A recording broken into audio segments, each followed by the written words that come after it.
Eu quero ler alguns textos com vocês e fazer uma aplicação pequena de cada um deles. E nós vamos começar pelo Evangelho de Mateus, capítulo 6, verso de número 1. Nós vamos do 1 ao 6. Evitem praticar suas obras de justiça diante dos outros para serem vistos por eles. Porque sendo assim, vocês já não terão nenhuma recompensa junto ao Pai de vocês, que está nos céus.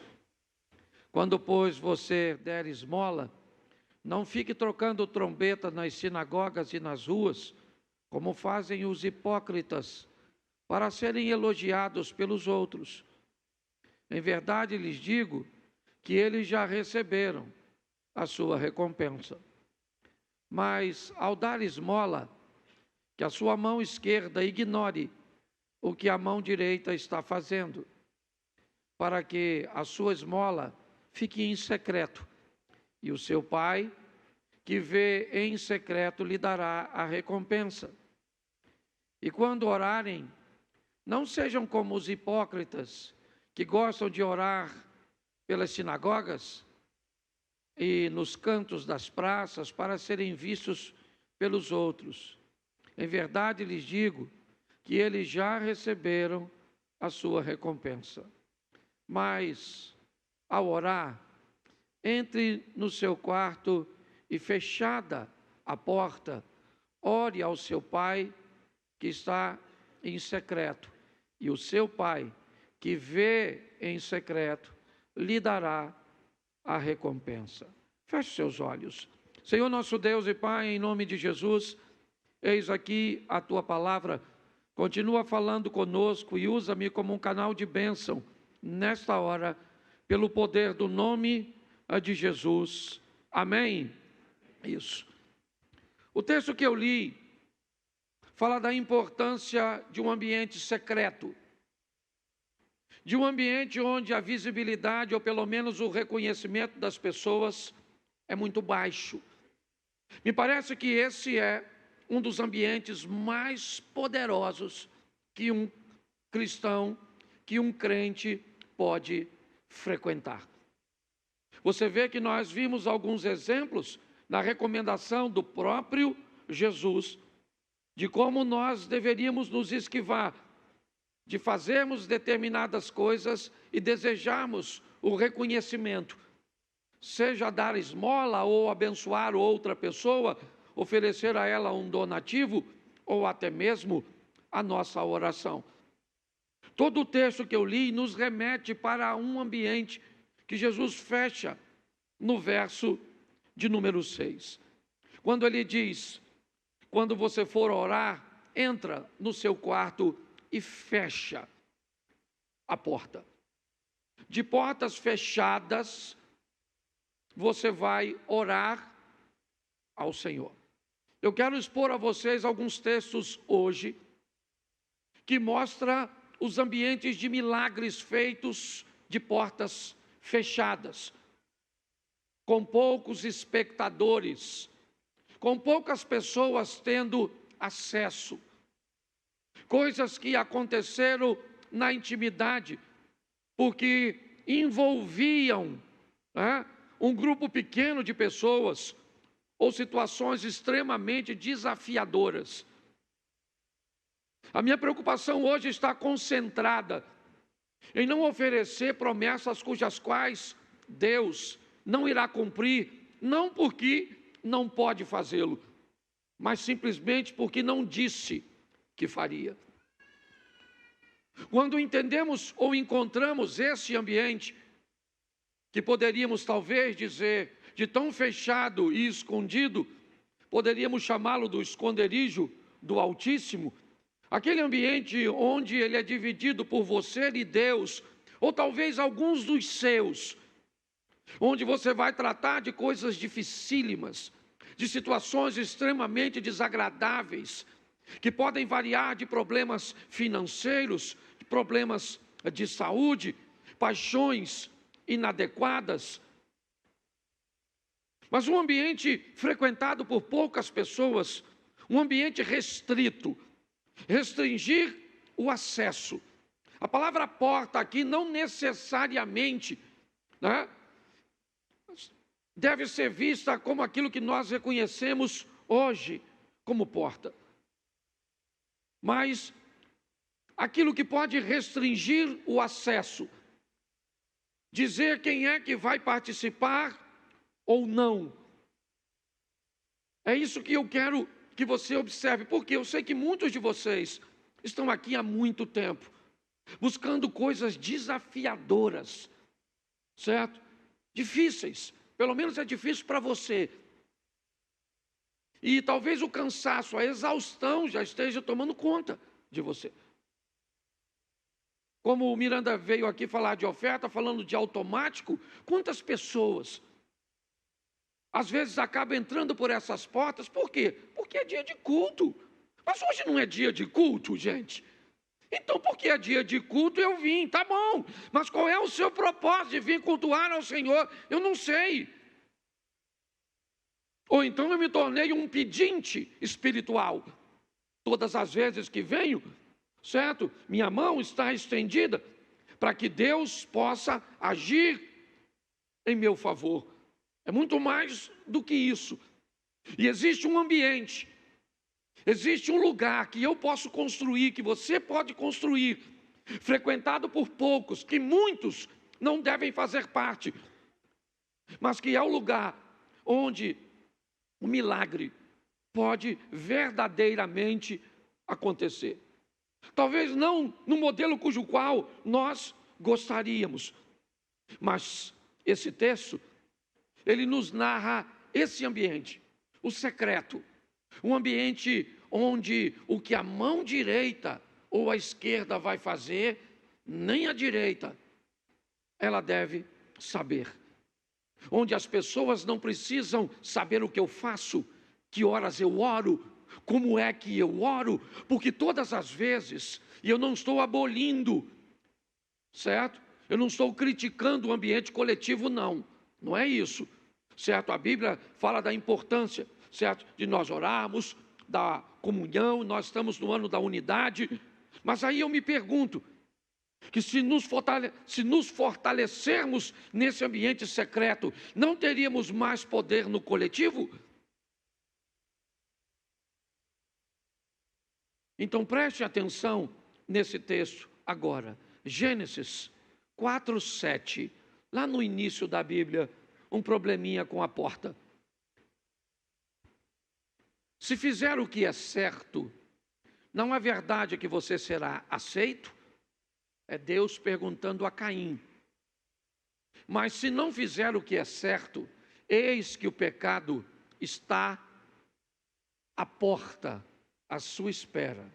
O desejo dele será contra você, mas é necessário que você o domine. Novamente nós temos a palavra porta aqui. E agora numa conversa que Deus está tendo com Caim. O pecado jaz à porta. E você tem que ter cuidado, porque o desejo dele será contra você. Mas cabe a você dominá-lo, ou subjugar o poder do pecado. Ele vai tentar te vencer, te dominar, exercer vitória sobre você, envergonhar você, sua casa, sua família, com seu comportamento, filho, envergonhar seus pais, com seu comportamento, pais, envergonhar seus filhos, com seu comportamento, esposa, envergonhar seu marido, com seu comportamento, marido, envergonhar sua esposa, com seu comportamento, membro, envergonhar a igreja, com o comportamento da liderança, envergonhar os membros, porque Satanás está sempre buscando uma situação para nos envergonhar, para conseguir entrar por essa porta que nós precisamos, certo? Aprender a restringir o acesso. É assim que funciona. Então nós vamos olhar 4 textos, 4 ou 5 textos, dependendo aqui do tempo. Segundo livro dos Reis, 4:4. Preste atenção. Depois entre em casa, feche a porta atrás de você e de seus filhos. Preste atenção nesse texto. O que tem aqui? Um problema financeiro. Aqui tem um problema com dinheiro. É isso. Essa família está precisando de dinheiro para pagar uma dívida. É isso. O marido dessa mulher morreu, deixou uma dívida que ela não tem dinheiro para pagar. E então, o credor chega na casa dela para pegar os seus 2 filhos como moeda. E essa mulher vai procurar o profeta, que representa a Deus. Vai desenvolver com ele um diálogo e ele vai dar uma instrução a ela. Preste atenção. Você pegue a estrutura que eu estou lhe oferecendo, depois você pode ler. Vai para a sua casa, você e os envolvidos, você e seus 2 filhos, entra em casa, fecha a porta. Olha só, porque vocês precisam entender que o que vocês vão viver, o que vocês vão procurar, o que vocês vão experimentar tem a ver apenas com vocês. É isso. São recursos para livrar vocês. Então pegue todos os envolvidos e leve para esse ambiente de porta fechada. Por quê? Porque não interessa a mais ninguém. Você tem que aprender a restringir o acesso de pessoas que não deveria estar envolvida em coisas que são de responsabilidade suas. Hoje as pessoas se esquivam de responsabilidade. Eu estou vivendo isso por causa, estão me perseguindo no trabalho, é por causa da crise econômica, é por causa do que fez o Trump, é por causa do Bolsonaro, do Lula, da recessão, é por causa do pastor, é por causa do meu marido, é por causa da esposa, é por causa dos filhos, é por causa... As pessoas começam a colocar todo mundo num ambiente cujos qual eles não teriam que estar, porque se você está com uma crise, se o problema é com você ou com alguns dos seus, coloque isso para funcionar de forma correta. Deus disse através do profeta: pega você, seus 2 filhos, a estrutura que eu disse para você montar. Você já montou a estrutura? Já. Você já foi na casa do vizinho, você pediu, você obedeceu, seguiu as instruções que eu te dei? Já está tudo dentro de casa? Está. O azeite, a botija que tem um pouquinho de azeite, está aí? Está. E agora, o que eu faço? Agora fecha a porta. Fecha a porta. Preste atenção, que lugar é aquele? Que lugar é a casa dessa mulher agora, Abner? É o lugar da obediência. O profeta não mandou a mulher orar a Deus para que o azeite multiplicasse.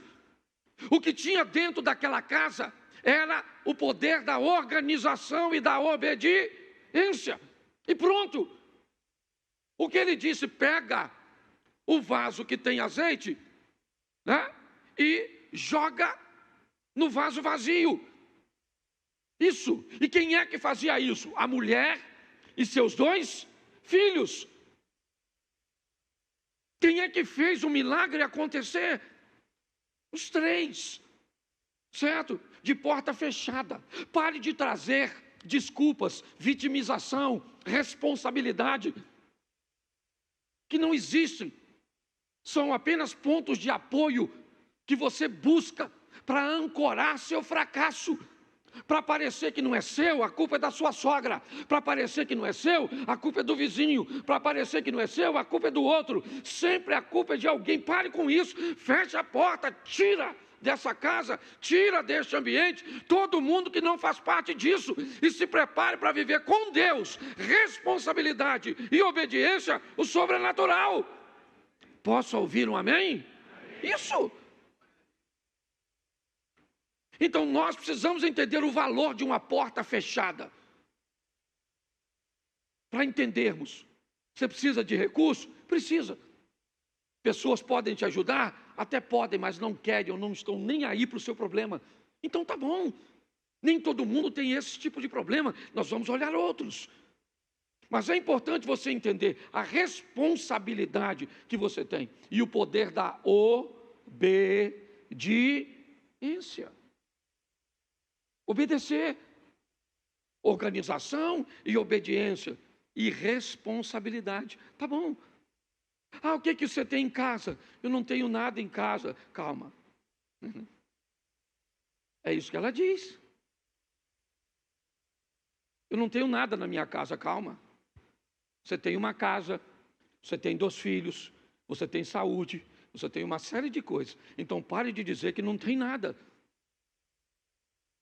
O que você tem? Busca. Eu tenho um pouco de azeite. Então tá bom, vamos fazer o milagre, ou começar o seu milagre a partir daquilo que você tem. Você pode crer nisso? Você está esperando algo extraordinário, pirotécnico, sensacional, e Deus está esperando você se responsabilizar, se organizar, fechar a porta, obedecer e viver o incrível, o sensacional e extraordinário. Vamos para o segundo texto? Coloca para mim. Ainda no capítulo 4, verso 21. Ela subiu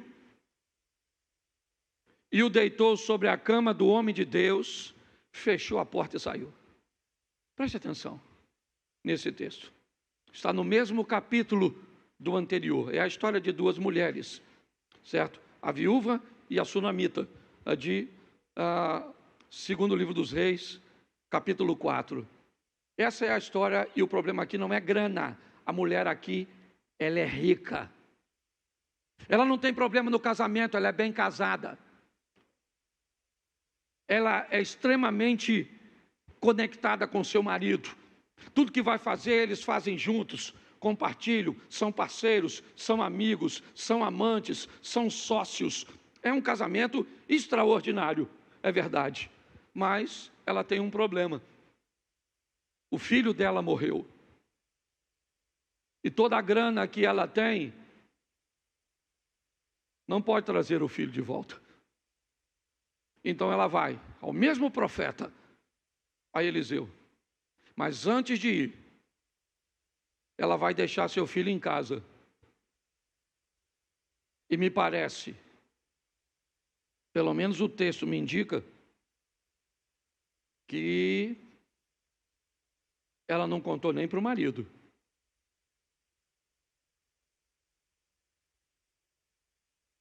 Ela não contou para o marido, provavelmente, porque o dia que Eliseu disse que ela ia ficar grávida, o marido não estava. Só chamou ela na porta. Então ela sabe que a responsabilidade é dela. Ela chama o marido e diz: eu preciso encontrar. Manda preparar um jumento para mim. Manda preparar um transporte, porque eu preciso falar com o profeta. Ele diz: hoje não é sábado nem lua nova. É o que o marido diz para ela, o que indica que provavelmente ele não sabe o que está acontecendo, porque ela fechou a porta. Botou o filho morto na cama e fechou a porta. Olha isso. Lá dentro tem um problema que ela vai resolver com o profeta lá fora. E aquele problema não interessa a mais ninguém. Ela chama a responsabilidade para si. E ela vai lá falar com o profeta, com o homem de Deus, que representava o próprio Deus aqui na terra. Pois era assim que funcionava naquela época. E quando ela vai atrás dele, ele manda o seu assessor na casa dela. Ela diz: não, senhor, lá em casa vai o senhor. A porta está fechada. Eu vim aqui para levar o senhor para a minha situação. O que eu estou vivendo ninguém pode resolver. E eu não vou ficar conversando com ninguém. Você lembra quando ela está chegando perto? Eliseu diz para Geazi: vai lá e pergunta a ela o que está acontecendo. E ela perguntou: vai bem contigo? Vai bem com teu filho? Vai bem com teu marido? E ela respondeu o quê? Por que ela respondeu vai bem? Ia bem sim ou não? Ia bem sim ou não? Mas ela disse que ia bem? Por quê? Porque ela não queria perder tempo. Ela não queria contar seu problema para quem não resolve. Para de murmurar, para de reclamar. certo? Vá direto, fecha a porta. Você está entendendo? Coloque seu problema, você, seu problema e Deus. E Deus é o Todo-Poderoso, misericordioso, Ele te ama. Você é filho, você é filha dEle. Está na hora de você viver o incrível, o sobrenatural, o extraordinário. Não porque alguém prometeu ou profetizou na sua vida isso, mas porque você resolveu e descobriu que há um endereço onde você é capaz de ficar sozinho, sozinha com Deus. E Deus se levanta do seu trono para agir em seu favor. Nós precisamos fazer isso. Agora o profeta está na casa dela. O menino está morto. É verdade. Botou na cama do profeta. Foi lá que ela colocou. Porque, você lembra quando ela recebeu o profeta? Você lembra para quem aquele quarto foi construído? Lembra? Vejo que este que passa por nós é um santo homem de... Ela fez um quarto para Eliseu? Não, ela fez um quarto para Deus, o Deus que estava em Eliseu.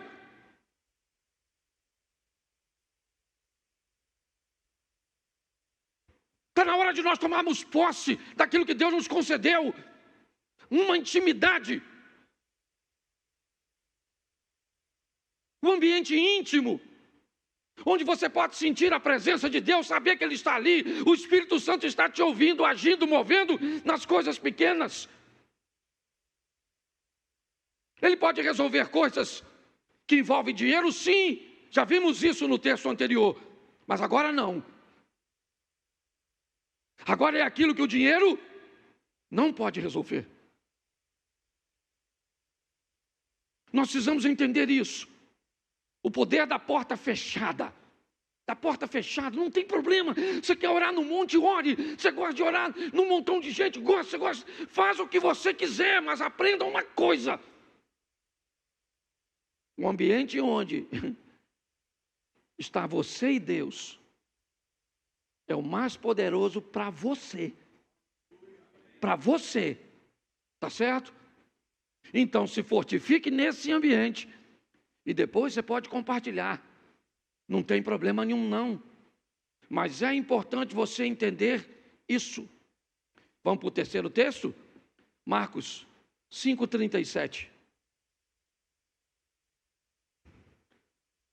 Jesus não permitiu que ninguém o acompanhasse, a não ser Pedro e os irmãos Tiago e João. Jesus fecha a porta ao ir para a casa de Jairo, o chefe da sinagoga. Jesus acaba de desembarcar em Cafarnaum. E ao descer em Cafarnaum, Tabita, ele desembarca e o Jairo vai abordá-lo, chamando para que Jesus fosse à sua casa. Eu preciso que o senhor dê um pulo lá na minha casa. Então Jesus está envolto numa multidão. O que tem na casa de Jairo? Jairo mesmo disse: minha filha está morrendo. Minha filha está morrendo e Jesus está aqui e está indo para a minha casa. O que o pessoal vai fazer? Nós vamos lá para vermos isso. Então não tem nada de errado nisso. Todo mundo quer ver o que vai acontecer, até porque é o influente chefe da sinagoga. É Jairo. Jairo vai perder o cargo, vai perder tudo por causa disso. Ele não vai ser mais o chefe da sinagoga, porque se humilhou a pedir ajuda para o filho de um carpinteiro. Mas ele não quer saber, o que está em jogo é o futuro de sua família, é a sua filhinha, então ele vai. Quando Jesus está próximo à casa de Jairo, porque é bem pertinho, muito mais, Jesus desembarca aqui, provavelmente andou até a Praça da Mantiqueira, certo? 50, sei lá, 70 metros, a casa da sogra de Pedro, as ruínas da sinagoga de Jairo, certo? E também Jairo não deveria morar muito longe dali, é tudo muito próximo, né? Quando você vai olhar tudo isso. E de repente Jesus diz: não vai todo mundo comigo não. Jesus fecha a porta. Não uma porta física, com uma fechadura, com uma dobradiça, não, ele fecha a porta de acesso. Ele diz, não vai ninguém. Ô Jairo, avisa aí, ó. Da minha turma só vai Pedro, Tiago e João. Eu resolvo com a minha turma, você resolve com a sua. Então dessa turma aqui, ó, eu fechei o acesso. Preste atenção. Agora não é uma porta física. Não. Jesus está proibindo o acesso, dizendo, eu não quero que esteja comigo num ambiente pessoas que não têm nada a ver com aquilo que eu vou fazer. É isso. Ele está afastando dele um bando de curiosos, de pessoas que não têm nenhum envolvimento, que não têm responsabilidade nenhuma. Você consegue entender isso? É muito importante que nós eliminemos essas pessoas, removemos ou venhamos a remover o acesso dessas pessoas à nossa intimidade, às nossas demandas. Jesus disse, não vai, só vai comigo, Pedro, Tiago e João, e pronto. E os outros discípulos não vão, e acabou, não vão. Jesus fechou a porta para alguns que ele achava que não deveria estar lá. Tem gente demais frequentando sua vida, tem gente demais frequentando sua intimidade, tem gente demais participando de coisas da sua vida que não deveria participar. Isso está consumindo você, isso está atrapalhando, e pior, muitos não estão notando. Jesus vai para a casa de Jairo? Vai ressuscitar a filha de Jairo? Sim. Quando ele sai de lá, lembra? O Osias leu aqui, Talita, cum, menina, levante. Vamos embora. Seu pai me chamou para vir aqui. Todos achavam que não dava mais tempo, porque quando ele me chamou, você estava enferma. E no caminho, antes de chegar aqui, você acabou morrendo. É importante você entender isso. O que você chama muitas vezes de amizade, o que você chama muitas vezes de parceria, o que você acredita ter ao seu lado, como pessoas que somam, na verdade acabam consumindo, atrapalhando. Está na hora de você dar uma olhada, certo? E dizer, olha, até aqui. Não precisa dizer para a pessoa, você precisa dizer para você. É para você, você não precisa ofender ninguém. Ah, é, pastor, o senhor está falando bem. Ainda bem que eu vim aqui para Deus falar comigo nesse culto. Vou eliminar todo mundo. Tirar do grupo. O que foi? Pastor Cláudio pregou. Eliminando tudo. Não é isso que eu estou falando, não. Está dizendo? É você entender que está na hora. Tem gente demais fazendo parte disso. Feche o acesso dessas pessoas. Posso ouvir um amém? Isso. Vamos lá, mais um texto. João capítulo 2. Depois você lê em casa o restante. Lê para mim.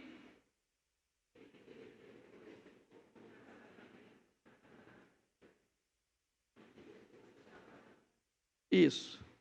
3 dias depois houve um casamento em Caná.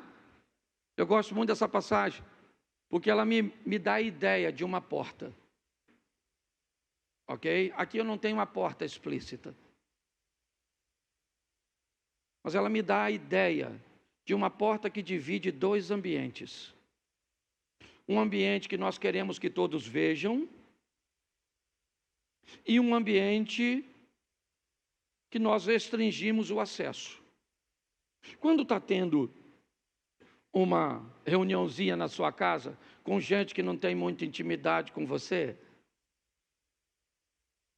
você já notou que você procura manter essas pessoas na sala,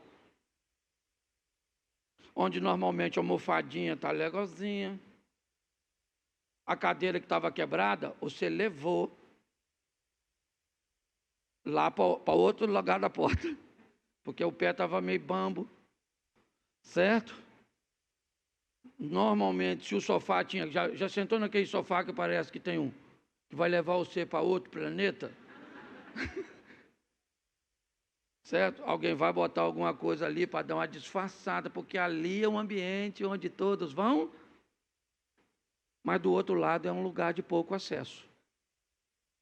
Eu gosto dessa passagem, porque tem alguém que me parece aqui, me permita aplicar desse jeito, que frequenta os dois ambientes. Maria é alguém que atravessa a porta e pode ir lá ver onde está a bagunça, certo? As garrafas PET vazias, o saco de lixo, a louça, mas ela também vem aqui fora, onde as coisas estão acontecendo. Aquela porta estava fechada para muita gente, e deve ficar, mas não estava para Maria. Maria era alguém que podia ir lá e vir aqui. Por quê? Porque ela era alguém que estava comprometido com o todo. Maria vem aqui, olha, as coisas estão acontecendo, mas vai lá e diz: esse vinho não é suficiente para ir até o final. Então, o problema é de quem está celebrando a festa. Não. Eu gosto desse texto porque ele me expõe a uma divisão de um ambiente onde eu preciso escolher e ter pessoas que possam ir e voltar, mas que possam me dizer, porque preste atenção, qual é o problema que nós enfrentamos hoje nesses ambientes? Vou te dar um exemplo. O Abner fez algo de errado, as pessoas falam comigo. O Sidney fez algo de errado, as pessoas falam comigo. O Isley fez algo de errado, as pessoas falam comigo. Certo? Se eu faço algo de errado, as pessoas falam com o Abner. Ou seja, qual é a grande questão? Nós estamos precisando de gente que esteja comprometido com o todo. A maioria de nós estamos muito comprometidos conosco. Eu vou te falar o que está acontecendo, mas se alguém perguntar, não fala que fui eu. Mas eu só estou falando porque eu quero o bem-estar da igreja. Você está de brincadeira. Você não está pensando na igreja, você está pensando em você. Porque se você estivesse pensando na igreja, quando você visse algo de errado, a primeira coisa que você faria era ir na pessoa e dizer para ela como é que funciona, com amor, com carinho, com respeito, sim ou não. Isso. Talvez seja muito difícil achar essas pessoas. Gente que tem coragem de dizer que pode, que está envolvida com a situação, sabe? Maria vai lá, vem aqui, a festa não é dela, não é Jesus que está casando, não é Judas que está casando, não é Tiago, irmão de Jesus, não é ninguém, não é nenhum de seus filhos que está casando, ela está lá, mas o texto diz, ela não precisou de convite, estava ali Maria, mãe de Jesus. A mãe de Jesus estava ali, olha o verso 2, Jesus também foi, Maria não foi, Jesus foi. Provavelmente ele foi convidado por causa dela. A família que estava celebrando era alguém próximo a ela. Mas quem ela é? Ela é uma pessoa valiosíssima nesse ambiente de portas fechadas, de poucos acessos. Ele é alguém que pode entrar do outro lado e vem aqui fora, ver o que está acontecendo e não vai levar conversa para terceiro, não vai fazer fofoca, não vai fazer fuxico, porque nós não estamos precisando de gente para fazer isso. Nós precisamos de gente comprometida conosco, que torce por nós, que nos ajuda a vencer. Não adianta ter alguém do teu lado, é melhor ser dois do que um. Espera aí. Vamos cuidado com esse segundo que vai vir para perto de você.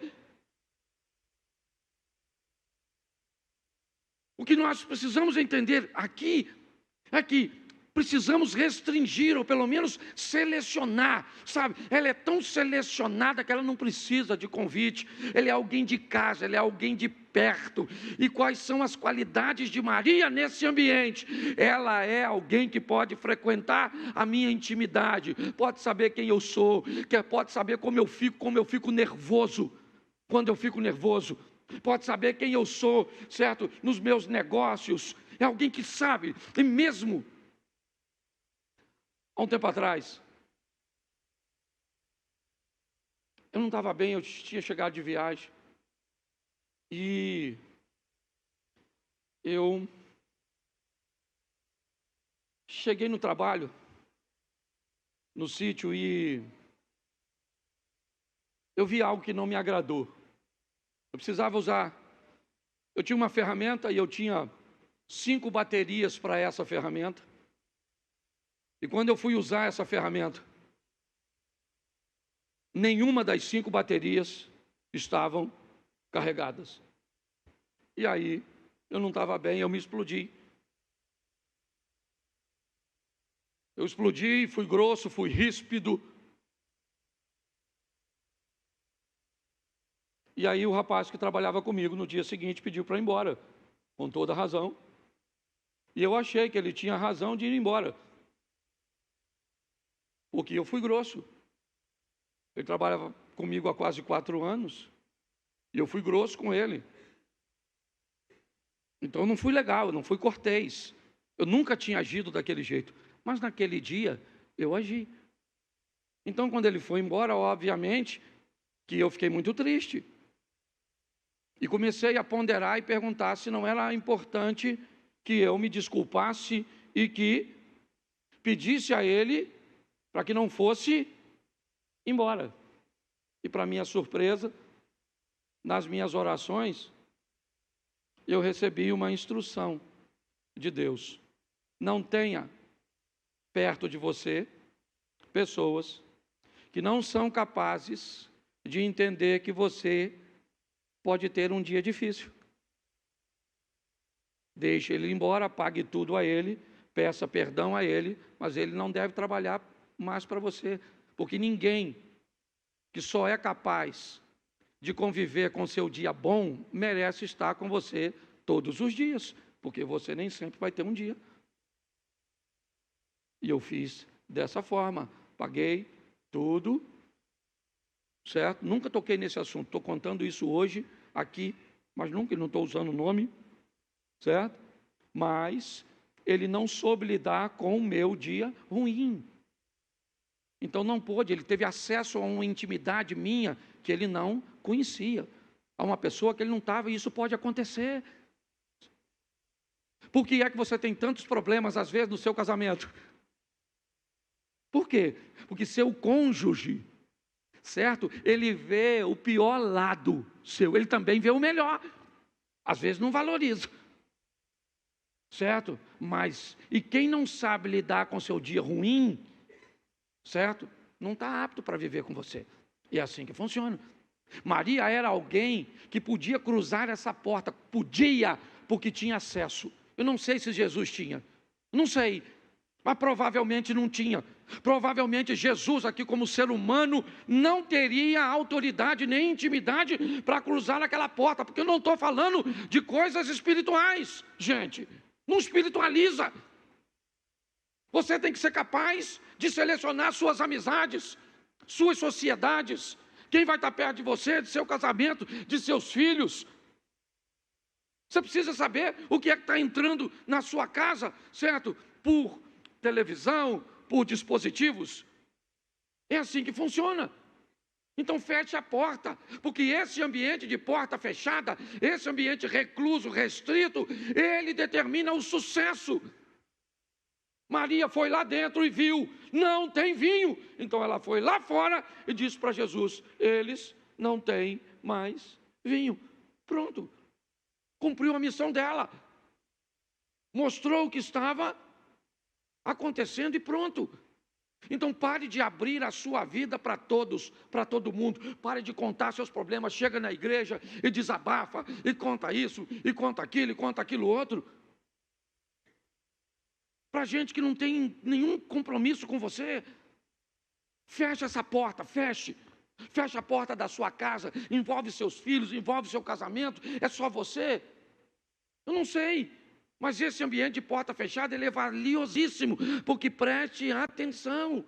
Jesus diz: entra, fecha a porta e ora ao teu Pai, e Ele vai ouvir, e pronto.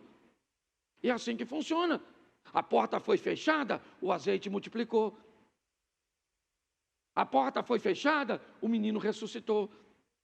Jesus fechou a porta dos curiosos e a menina voltou à vida. É assim que funciona.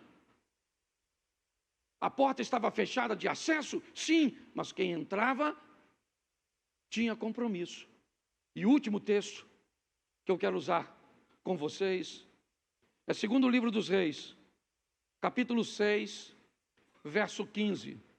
O servo do homem de Deus levantou-se bem cedo, e ao sair, eis que tropas, cavalos e carros de guerra haviam cercado a cidade.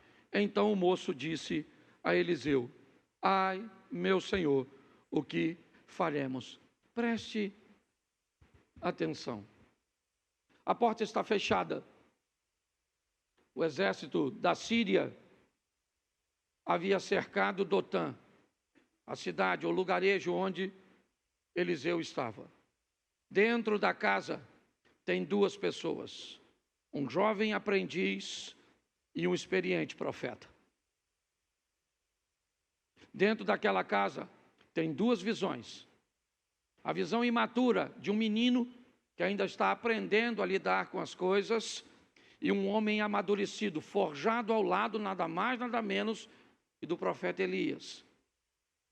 Esse é Eliseu, um homem forte, firme. A porta está fechada.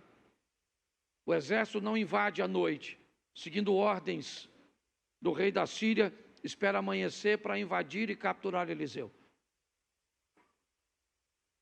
Agora, o rapaz abre a porta.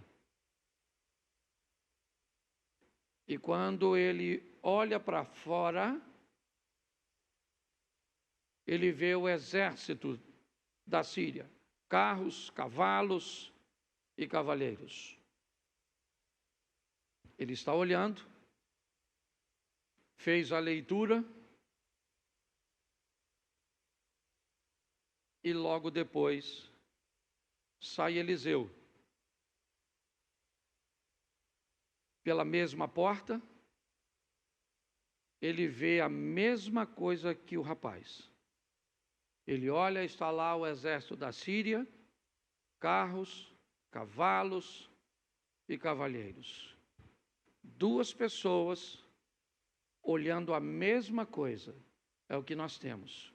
O rapaz aprendiz, o iniciante aqui, olhando os inimigos, e o homem de Deus, maduro, forjado, olhando aqui.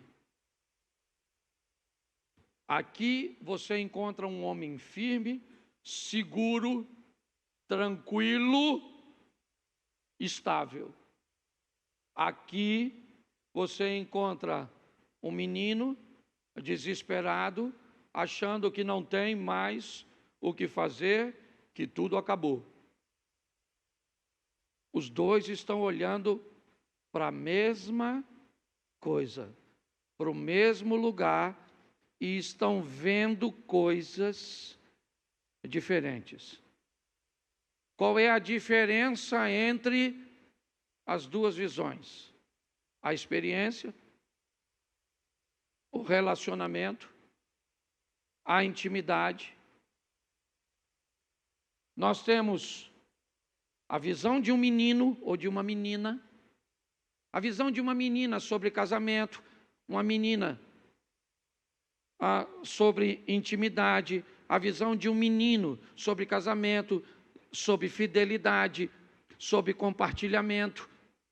Nós temos a visão infantil de um rapaz aqui. Simplesmente ele é novo, ele não tem experiência.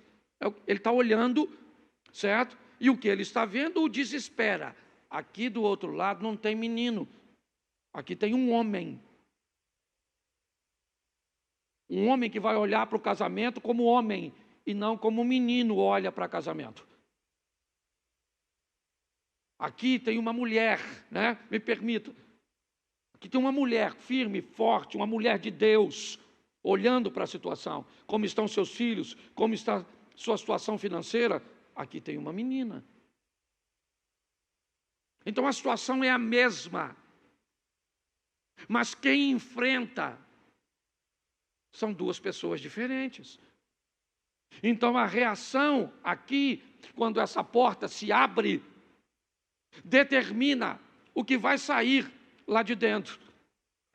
E aí vem a pergunta: quando o exército cerca a sua casa, a sua vida, e você sai, quem é você? Você é Geazi ou você é Eliseu? Você é um homem de Deus ou você é um menino?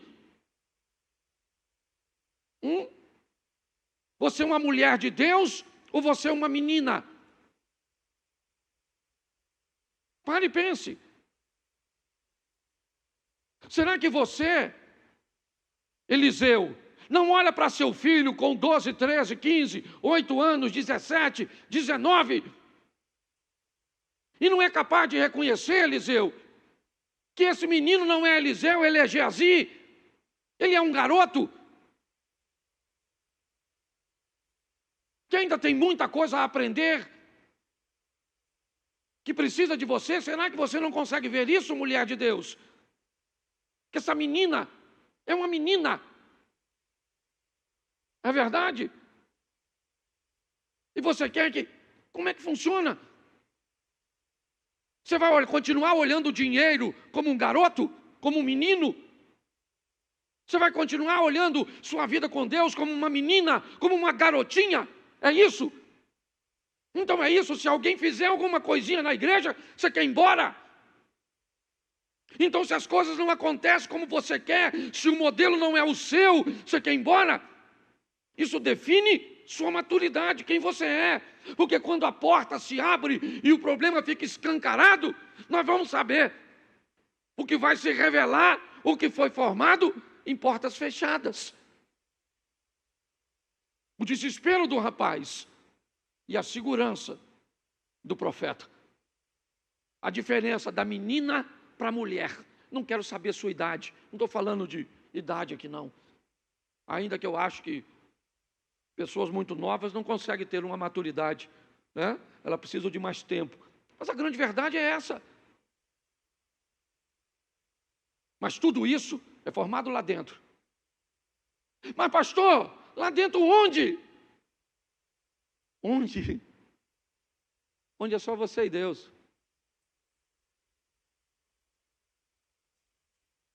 É só você e Deus. É o lugar fechado entre você e Deus. Entra, lembra o texto de Mateus? Entra, fecha a porta. Você e Deus. Vai construir entre você e Deus uma estrutura. Ah, você gosta de mostrar em grupo? Ah, é legal. Eu também gosto. Não estou criticando, não. Eu acho maneiro. Né? Mas Jesus disse bem claro, lembra? Quando ele chega para expulsar o demônio de um menino lunático. E ele repreende o demônio e vai embora para casa. E quando ele chega em casa, os discípulos perguntam o quê? Por que é que o Senhor pôde expulsar e nós não podemos expulsar se nós usamos o método que o Senhor nos ensinou? Jesus disse, isso é fácil de dizer. É porque esse demônio que estava nele aqui não sai por aquilo que você está fazendo agora. Faz por aquilo que você fez ontem. Você consegue entender isso? Então está na hora de uma igreja que entra no seu quarto, que dobra seus joelhos, que conversa com Deus na intimidade, e que tudo isso, fica tranquilo, o que você vai fazer lá na sua intimidade, inevitavelmente vai reverberar na luz, porque aquilo que é feito lá, a Bíblia diz que ninguém pega uma lâmpada e coloca embaixo da cama. Mas hoje as pessoas, ou muitas delas, Não tem nenhum, e pior, utilizam as suas preparações e os seus modelos para determinar a espiritualidade dos outros. Não, porque eu oro desse jeito, porque eu vou para tal lugar, porque eu faço isso. Pô, irmão, você vai impressionar menino, o homem de Deus não fica impressionado por suas histórias de oração. Gente madura não se impressiona pelo que você diz, se impressiona pelo que você vive, pelo que você faz, pelo que Deus está fazendo na sua vida. É assim que funciona. Então nós precisamos, por quê? Porque eu sei que tem gente que já está cansada. Eu estou aqui há 11 anos, vamos fazer 12 agora. Eu já estou acompanhando gente há um tempão. E eu vejo como as pessoas são gente boa, vão morar no céu, brother, mas vão sofrer pra caramba aqui. Então os dois estão olhando para o mesmo lugar. E o garoto se sente, por que ele está desesperado? Porque na ótica dele ele está sozinho. Ah, meu Senhor, o que faremos? O homem de Deus está lá. Com cara de paisagem. E o garoto desesperado. Com medo, sim ou não? Porque ele é um menino. Menino. Sabe o que é pior do que ser um menino? Não saber que é.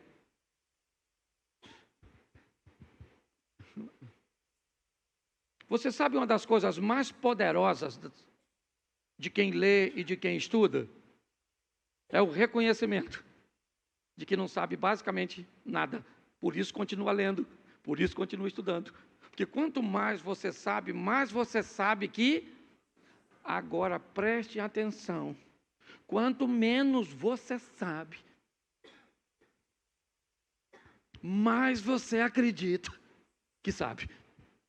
Por isso que a tendência do burro, e me permito usar essa palavra agressiva, é ficar mais burro, porque ele pensa. Por quê? Certo? Porque ele pensa que sabe. E quem sabe, sabe que sabe alguma coisa, mas que ainda tem muita coisa para saber. É assim que funciona. Então, olha só, é a maturidade. O garoto está olhando e Eliseu está olhando. Mas quem é o garoto? O garoto é o aluno do Eliseu. Para de tremer, garoto. Frouxo. Foi isso que Eliseu falou? Não. Senhor, está na hora. Deixa esse menino ver. Mostra para ele que o Senhor está presente. O Senhor estava presente, sim ou não? O garoto via? Eliseu via? O garoto via? Eliseu via? O garoto via? Eliseu via? Isso aí. Porque na hora da luta tem gente que vê e tem gente. E quem não vê está desesperado. E quem vê? Quem vê? Parece que você fumou.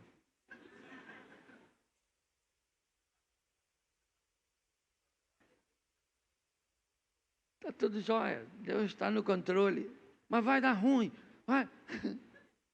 Não vai, não. Eu brinco com isso aqui, já fiz diversas vezes, que eu fico imaginando na minha cabeça, quando eu fico lendo, eu fico imaginando o garoto, Geazi, tremendo assim, ó, olhando o exército. Eliseu era baixinho, ele era gordinho, calvo. E o garoto, eu imagino o exército olhando para os dois. Pensa, o garoto está com medo de morrer, e Eliseu provavelmente já morreu, porque não tem nem reação. Certo? Eliseu. E aí eu gosto quando Eliseu ora, Senhor, pensa o garoto tremendo, pensa assim. E Eliseu fala, Senhor, abra os olhos deste moço para que ele veja o quê? O que eu estou vendo. O que um cego não pode guiar outro cego. Entendeu? Abra os olhos deste menino para que ele... E aí ele olha, gente. E quando ele olha, quem ele vê? Deus, na figura de um exército para proteger os dois. Sim ou não? O exército já estava ali? Sim ou não? Então fala para quem está do seu lado, Deus já está contigo. É você que não está vendo. Geazi, fala, Geazi. Estou até chamando por ele, né? Provavelmente não era ele, mas estou usando o nome dele que é mais conhecido. Tá? Então, Deus está com você. Agora você tem que ver, restringir o acesso, que às vezes é tanta gente na sua vida que você não está vendo. Estão roubando sua atenção. E aí Eliseu ora. E quando Eliseu ora, o menino vê. Agora o menino parou de tremer, provavelmente. Deve ter falado. Estava aí antes, Eliseu. Não estava vendo não, pô. Por isso que você estava tranquilo. Os carros, cavalo de fogo. Caraca, maluco. Que isso, hein, Eliseu?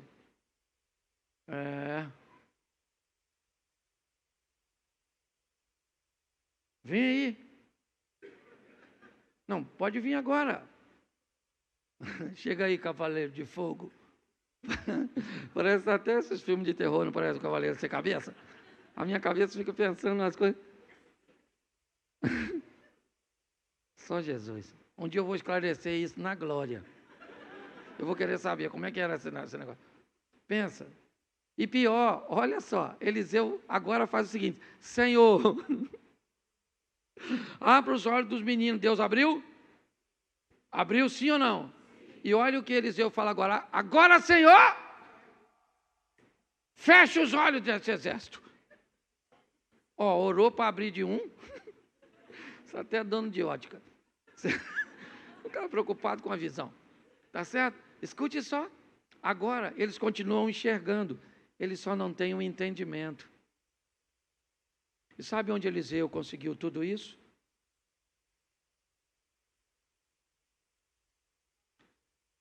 Vê a trajetória desse cara. Arando, quando de repente Elias passa, Eliseu diz: eu preciso me despedir da minha família, porque eu não vou voltar mais, eu sei que o que Deus está me chamando é para um caminho sem volta, então eu não posso voltar para essa profissão, eu não posso voltar para esse ambiente, então me permita acabar com todo o vínculo que me mantém aqui. Eu mato os bois, pego o aparelho, faço uma fogueira, dou uma festa, digo para meus pais, meus amigos, digo para mim mesmo, digo para o mundo espiritual que para onde eu estou indo não tem volta. Então ele faz isso. Dali ele vai a Gilgal, onde começa a trajetória, Gilgal, Betel, Betel, Jericó, Jericó, Jordão, Jordão, ele atravessa, certo? E vai receber de Deus a unção.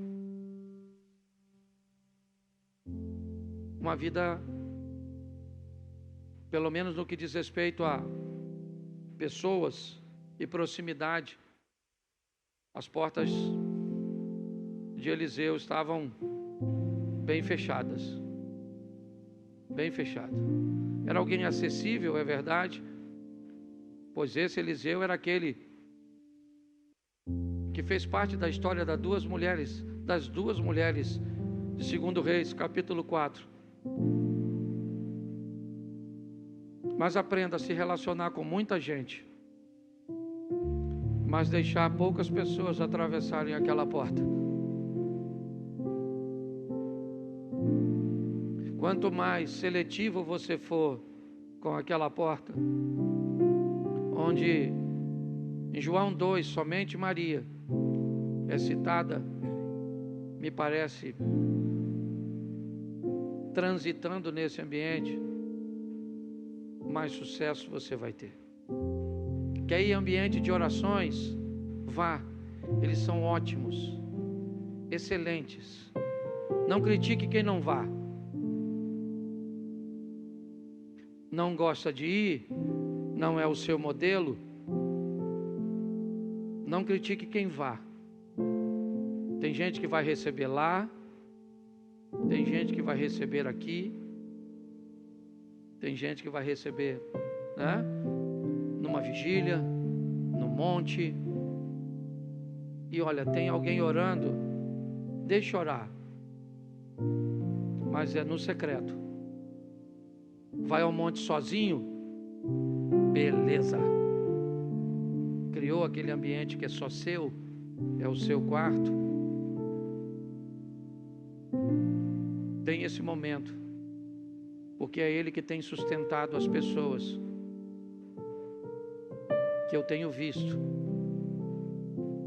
Termino aqui: 1000 cairão ao teu, 10.000 à tua.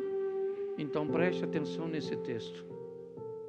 Bom, 10.000 cairão ao meu lado, ou 1000 cairão ao meu, lado, 10.000 à minha. Então preste atenção. Se esse texto está junto, e 1000 cairão ao teu lado, e 10.000 à tua direita, isso significa que 1000 caiu para que lado? 1000 caiu para que lado? 1000 cairão ao teu, 10.000 à tua, mas você, preste atenção. Na Bíblia, a esquerda e a direita têm um grande significado. Os que estão à direita, principalmente sentados à mesa na hora da refeição, eram pessoas, quanto mais próxima da direita para a esquerda, mais honra se tinha. E quando a Bíblia diz que cai mais gente para a direita, Abner, do que para a esquerda, aliás, 10 vezes mais. 1000 caem à minha esquerda. Ou seja, aquelas pessoas que nós esperamos que realmente que caia, que vemos que tem uma vida que às vezes não é das melhores, elas estão caindo para a esquerda. São as pessoas que, aqui me permita, estão afastadas, estão distantes, estão sem um norte. Mas tem muita gente caindo para a direita. Tem muita gente na igreja caindo. Tem muita gente na fé caindo. Esse é um alerta para nós. Por isso, nós fazemos parte de que grupo? Do da direita. Eu não estou falando de política, certo? Aqui no texto, porque hoje tem que ter cuidado. Nós fazemos parte aqui. E aí o texto diz que tem 1000 caindo aqui para cá, com pecado, com prostituição, com uma série de coisas. Mas tem muita gente caindo para cá, gente, para a direita. Mas a promessa é de que nós não seremos. Mantenha a porta fechada.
curvaram-se diante dele com o rosto em terra. Feche os seus olhos. Senhor nosso Deus e Pai, em nome de Jesus, eis aqui a tua palavra. Continua falando conosco e usa-me como um canal de bênção nesta hora, pelo poder do nome de Jesus. Você pode dizer amém? Amém. Eu quero mostrar a trajetória de um indivíduo que conseguiu alcançar aquilo que Deus tinha para ele. Não é porque Deus tem algo para você que isso necessariamente irá se cumprir. As promessas de Deus sempre serão vinculadas, ou na grande maioria das vezes, a via de regra, a postura daquele cujo qual recebeu a promessa. Para mim, os planos de Deus nunca foram de que Sansão vivesse a humilhação, a cegueira, um trabalho forçado, morresse debaixo de escombros. Eu não acredito que esse era o projeto de Deus. Essa foi a correção da rota daquilo que Sansão fez de errado. Para mim, Deus que trabalha de uma forma extremamente organizada e pontual, a Bíblia chega a dizer, na carta do apóstolo Pedro, que o sangue de Jesus já era conhecido antes da fundação do mundo, ou seja, antes de Deus dizer, haja luz, ele já tinha dito, haja cruz. Ou seja, tudo sempre esteve sob controle. Para mim, o povo deveria sair do Egito pelas mãos de Moisés, mas não com pragas, não. Para mim, com a autoridade de alguém que Deus constituiu como faraó do egípcio. Ah, pastor, mas os egípcios jamais aceitariam um faraó egípcio. Talvez por isso que quando José se torna governador, me parece que não foi na gestão legítima dos egípcios, mas sim nos hicsos, que haviam invadido e vencido o Egito e levado para lá, há anos atrás, a cavalaria, porque anteriormente o Egito nem cavalo usava. É importante nós entendermos que Deus tem tudo muito justinho, muito bem feito. As pragas só vieram porque Moisés se atrapalhou. O Sansão só foi humilhado porque se atrapalhou. Porque Deus tem todas as coisas para fazer certinha. Quando nós nos atrapalhamos, as coisas ficam complicadas. Quando nós vemos a história de José, ele é um dos que menos se atrapalha. A história de José é uma das histórias mais justinhas. Dificilmente você vai ver esse cara, ou a Bíblia dizendo que ele tirava seu momento tão grande de oração, como Moisés, como Abraão, e como tantos outros. Dificilmente você vai ver esse camarada envolvidos em questões conjugais, com brigas e dilemas com sua esposa. Dificilmente você vai ver os filhos de José dando problemas para ele, como deu os de Samuel, como deu os de Davi, como os deu o de Jacó, fora o José, como os deu o de Isaac, como deu os de Abraão. Quando você olha a história do José, nem parece que esse cara é crente nos padrões espirituais que nós estabelecemos ou pré-estabelecemos. O que esse camarada tem? Não estou negligenciando, é lógico que ele orava, é lógico que ele cumpria todos os protocolos, mas quando você vê a vida do camarada, sabe, para mim José é como um skatista, sabe, aquele indivíduo que só anda para frente, tem equilíbrio, sabe cair, gosta de obstáculo, e aquele camarada que vai sempre numa linha. Às vezes, talvez nunca tão rápido quanto gostaria. Mas pensa num indivíduo cujo qual dá prazer de você ver a história dele. Ele recebe uma promessa que provavelmente se cumpre, talvez mais de 20 anos depois. Se somarmos os 7 anos de fartura, um período ainda de escassez, o tempo que ele passou na prisão, o tempo que ele passou na casa de Potifar, o tempo que ele passou em posse dos midianitas ou ismaelitas, e o tempo que levou entre seu sonho até ele ser vendido por seus irmãos. Quando somamos tudo isso, nós vamos ver que o que foi prometido no capítulo 37, verso 7, se cumpriu no 42, verso 6, e praticamente numa linha reta, praticamente num ambiente extraordinário. E por quê? É isso que eu quero mostrar a vocês, rapidamente. Porque se eu pedir aqui para levantar a mão, quem tem promessa, provavelmente todo mundo levanta. Se eu perguntasse a você, se você conhece alguém que morreu sem as promessas se cumprir, provavelmente você também levantaria a mão. E Deus não é homem para que minta, nem filho do homem para que se arrependa. É importante, porque senão eu já vi gente se questionando sobre as promessas. Primeiro, quando alguém fala algo para você, pode ser Deus, pode ser o mal, ou pode ser a própria pessoa. Então é um grande desafio entendermos isso.